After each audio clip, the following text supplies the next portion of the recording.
விட்டுட்டு போக முடியல, உங்க கூட பிறந்துட்டோம்.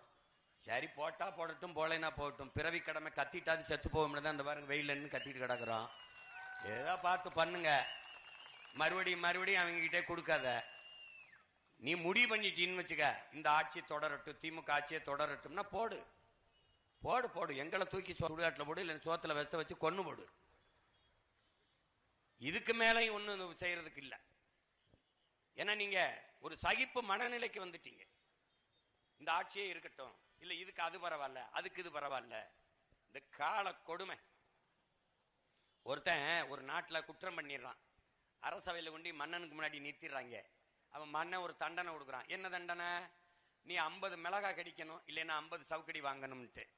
அவன் மிளகாய் சவுக்கடிக்கு மிளகாய் பரவாயில்ல, நான் 50 மிளகாயை கடிக்கிறேன்னு கடிக்கிறான். 5 மிளகாயை கடிச்சு தாண்ட முடியல, காந்தது, கண்ணுல தண்ணி தானா கொட்டுது, வாயெல்லாம் எரியுது. மன்னா என்னை மன்னிச்சுக்கிறங்க, நான் சவுக்கடி வாங்கிக்கிறேன், மிளகா கடி தாங்க முடியலன்றான். சரி அடி சவுக்கடி நடக்கட்டும்ன்றாப்ல. சவுக்கடி 5 அடிக்கு மேல வாங்க முடியல, முது பிஞ்சு தர்த்தம் ஒட்டுது. மன்னா என்னை மன்னிச்சுக்கிறங்க, என்னால தாங்க முடியல, நான் மிளகாயே கடிக்கிறேன்னு மறுபடியும் மிளகாய்க்கு போறேன்.